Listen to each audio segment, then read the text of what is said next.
kalian juga berwisata ke dataran tinggi Dieng, Banjarnegara. Nari-nari ya.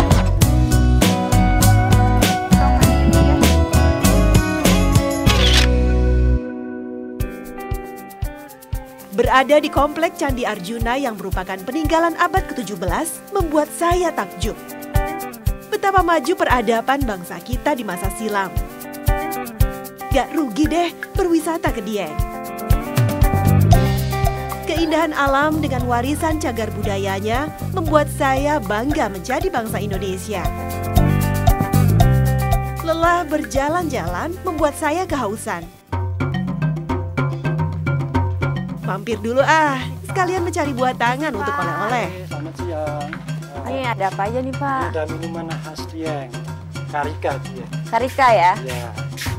Ini nih yang cuma ada di Dieng, manisan Karika. Wah, ini ya Pak, Coba. sirupnya.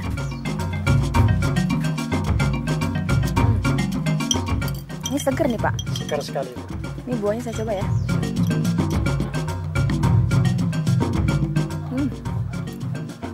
Enak banget sih Pak, seger Pak. Ya, apalagi ditambah es batu, lebih segar lagi. Ini bikinnya di mana nih Pak? Ada saya tunjukkan kalau mau lihat pembuatannya. Kalau gitu boleh antar saya ke sana nggak Pak? Siap, silakan. Ayo Pak. Kebetulan Pak Saroji pemilik kios mau mengantar saya ke tempat Pak. produksinya.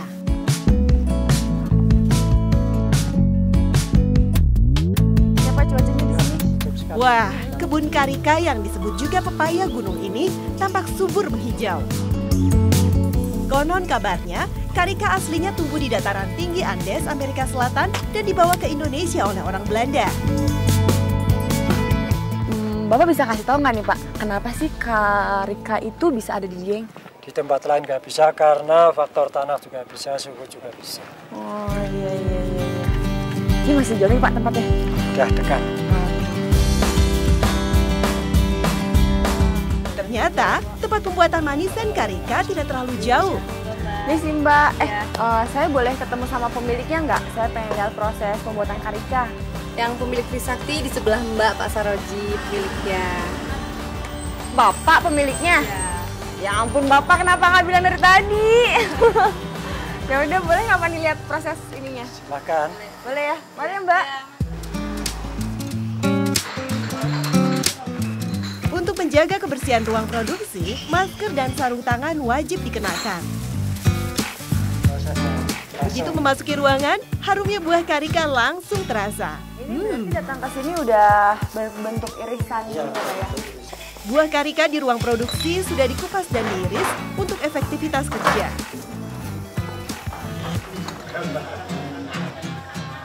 Proses pengupasannya dilakukan warga desa agar mereka juga dapat menambah penghasilan sehingga bisa ikut merasakan rezeki mengolah Karika.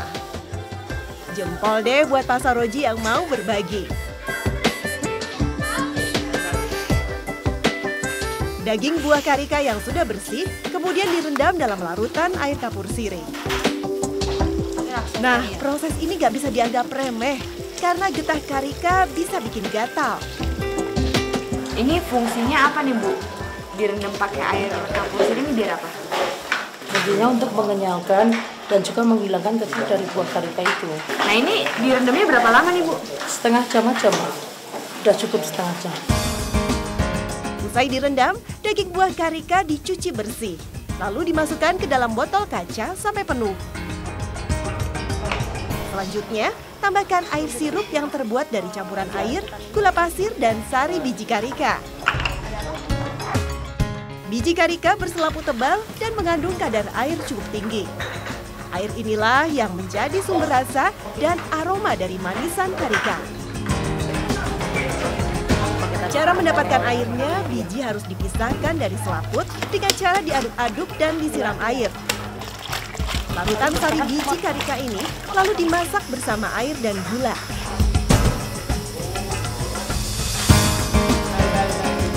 Buang busa yang mengapung di permukaan air rebusan supaya sirup menjadi jernih. Dinginkan, baru deh dituangkan ke dalam botol-botol.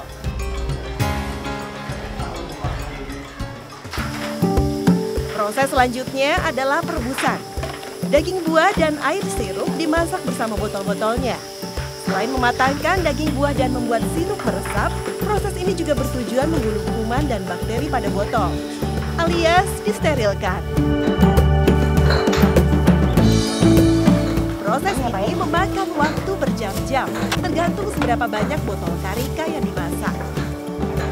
Jika sebanyak ini bisa memakan waktu hingga 4 jam, sampai daging buah matang seluruhnya. Menikmati manisan karika lebih enak jika sudah didiamkan minimal 3 hari, agar rasa lebih meresap. Nah Pak, ciri-ciri karika yang bagus itu kayak apa sih Pak? Ya, ini caranya mudah Mbak, seperti ini. Bisa disaksikan. Secara kasat mata, manisan karika sama-sama berwarna kuning. Namun setelah diuji, terlihat bahwa karika yang baik memiliki warna kuning alami dari buah karika. Oh iya ya Pak, ini lebih kelihatan kuning ya. Kalau yang ini, kalau yang Trisakti warnanya nggak berubah, tetap putih ya. Iya. Ini kenapa sih Pak kok bisa beda gitu? Ya, kalau produk Trisakti menjaga kualitas, murni semua. Kalau produk lain saya nggak tahu. Jika dicicipi, manisan karika yang baik memiliki rasa dan aroma yang alami. Tekstur daging buah pun kencang dan utuh. Penggunaan gula murni pastinya akan menarik lebah.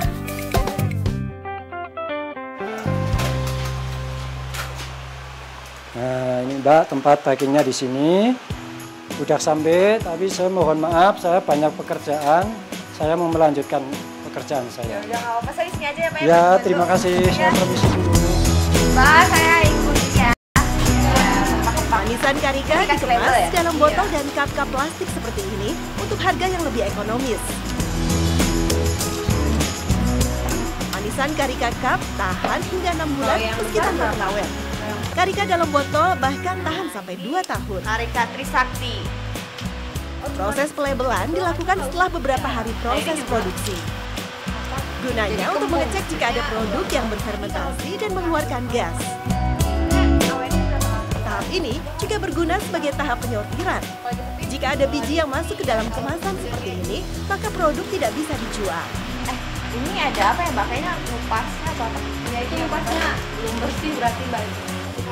Manisan karika kemasan cup plastik dikemas dalam box yang berisi 12 cup.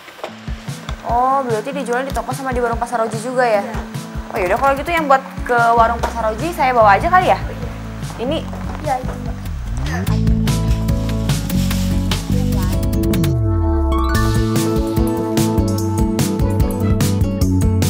Wah, Pak Saroji yang pemilik usaha manisan karika kok malah nyapu ya?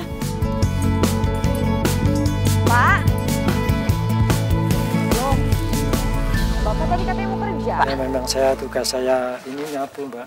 Oh, Bapak petugas kebersihan di sini. Iya, kebersihan saya. Oh, sini Mbak, saya bantu deh Pak. Iya Pak.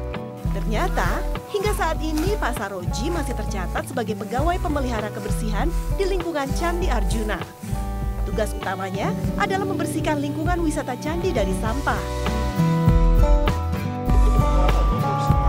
Pak Saroji juga bertanggung jawab menjaga akses masuk dan menjual tiket kepada pengunjung yang datang. Pekerjaan memelihara dan menjaga kawasan wisata Candi Arjuna sudah Saroji lakoni sebelum memiliki usaha karika. Ia pun tak berniat untuk meninggalkannya. Pak. Oh iya Pak, kalau saya lihat nih Pak, usaha Bapak ini kan kalau dilihat kan udah besar, udah sukses. Tapi kenapa kok Bapak masih mau jadi petugas kebersihan di sini sih Pak? Saya udah pernah disumpah dari pemerintah juga, saya tugasnya memang nyapu, ya harus nyapu. Saya memberi contoh anak cucu saya, masyarakat biar tahu, orang cari uang bagaimana, biar cucu tahu, anak saya tahu. Tanggung jawab pekerjaan membuat Pak Saroji tak banyak terlibat dalam operasional usahanya. Untuk urusan bisnis karika, Pak Saroji menyerahkan pada seorang penanggung jawab yang ia percayai. Usaha yang bernama Trisakti ini dibangun sejak awal tahun 90-an. Pak Saroji adalah salah satu perintis UKM manisan karika di Dieng. Dahulu, pengolahan karika hanya dimiliki sebuah perusahaan besar bernama Dieng Jaya. Banyak warga Dieng yang bekerja di pabrik pengolahan, termasuk istri Pak Saroji.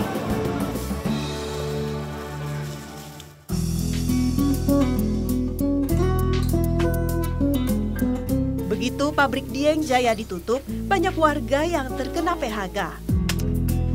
Petani karika pun banyak yang merugi, lantaran tak ada lagi yang menampung hasil panen mereka. Akibatnya, karika menjadi terbengkalai. Kelestarian karika di Tanah Dieng terancam kepunahan. Pak, jangan ditebangi pohon karikanya, Pak. Ini buat apa? Nggak laku kan? Ya, nanti saya dikembangkan lagi yang banyak. Nanti saya yang beli kalau udah mateng.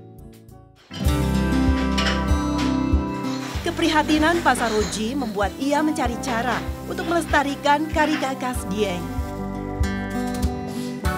Pak Saroji lalu berinisiatif membuat manisan karika di dapur rumahnya bersama sang istri Sulastri yang sebelumnya bekerja sebagai pembuat manisan di pabrik Dieng Jaya. Dulu itu karika memang harganya kurang, sama teman-teman bilang jangan ditanam lagi aja, itu bisa kalau penjelasan aja bisa ditanam, nanti saya yang beli kalau udah jadi buah. Saya kerja keras terus sampai sekarang, sukses sampai sekarang. Berbekal pengalaman Sulastri mengolah karika, Pak Saroji merajut asa menghidupkan kembali manisan karika yang terancam hilang dari pasaran.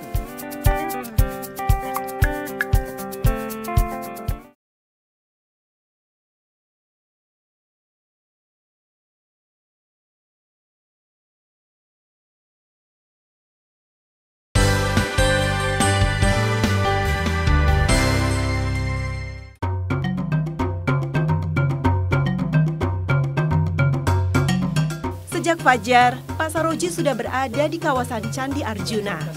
Ia bersama sang istri membuka warung sederhana di dekat pintu masuk candi. Warungnya menyediakan beragam masakan sederhana bagi para pengunjung dan buah tangan khas Dieng.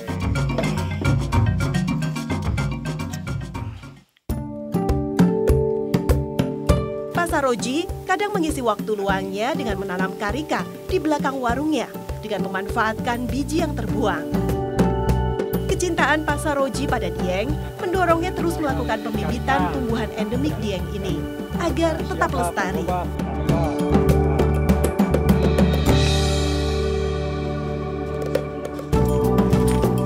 Selintas, pohon karika sangat mirip pohon pepaya. Tanaman ini hanya bisa tumbuh di dataran tinggi basah dengan ketinggian 1.500 sampai 3.000 meter di atas permukaan laut. Karika memiliki kandungan kalsium yang tinggi, juga sumber gula alami, vitamin A dan vitamin C. Karika juga memiliki antioksidan sebagai penghambat berkembangnya radikal bebas yang disebut sebagai pencetus penyakit kanker. Oh ya Pak, tujuan Bapak itu apa Pak untuk melakukan pembibitan ini? Pembibitan ini saya melestarikan karika Dieng, adanya cuma di dataran tinggi Dieng, biar orang lain membutuhkan ada sewaktu-waktu ada tanamannya gitu. Banyak juga loh mahasiswa ataupun peneliti yang meminta bibit karika milik Pak Saroji ini.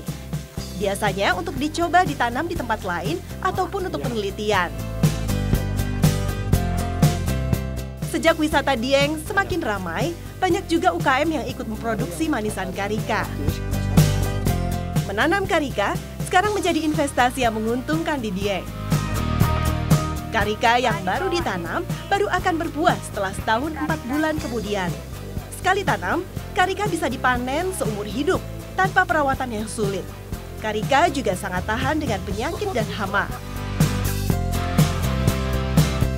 Keberadaan usaha manisan karika yang dirintis Saroji lambat laun menggairahkan kembali pertanian karika.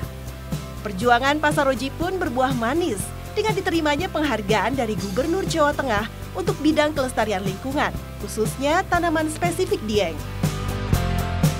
Para petani karika kini semakin sejahtera. Harga karika segar sekarang dihargai Rp3.000 hingga Rp7.000 per kilogramnya.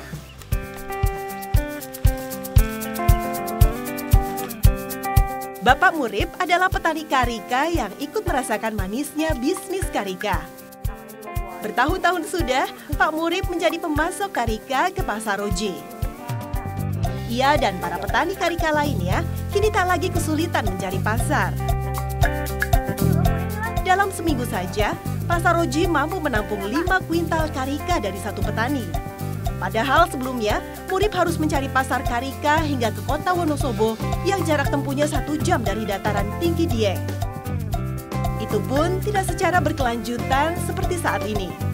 Kalau perubahan ada nggak sih Pak yang Bapak rasain setelah Bapak mensuplai karika ini ke Pasar Roji? Dulu kan storenya ke Wonosobo jauh, memakan biaya.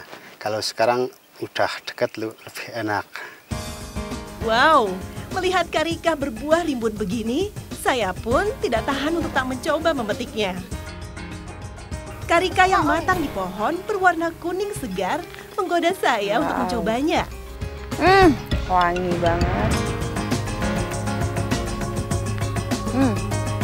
Rasanya seger.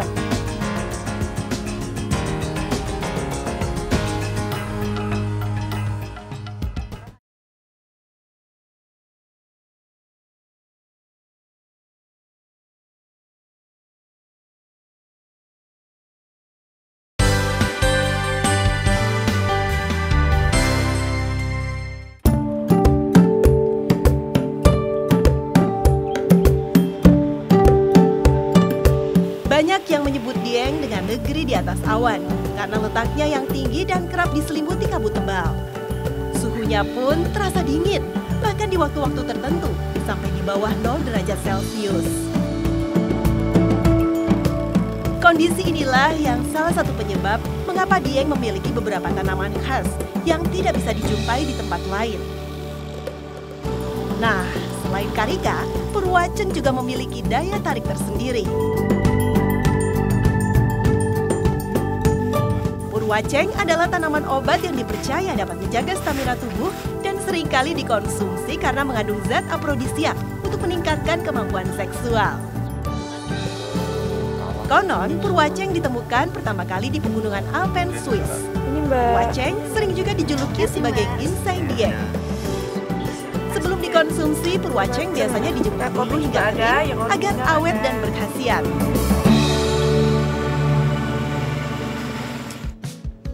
Harga Purwaceng kering terbilang mahal, mencapai ratusan ribu rupiah per kilogramnya. Purwaceng nikmat diminum dengan dicampur kopi ataupun susu.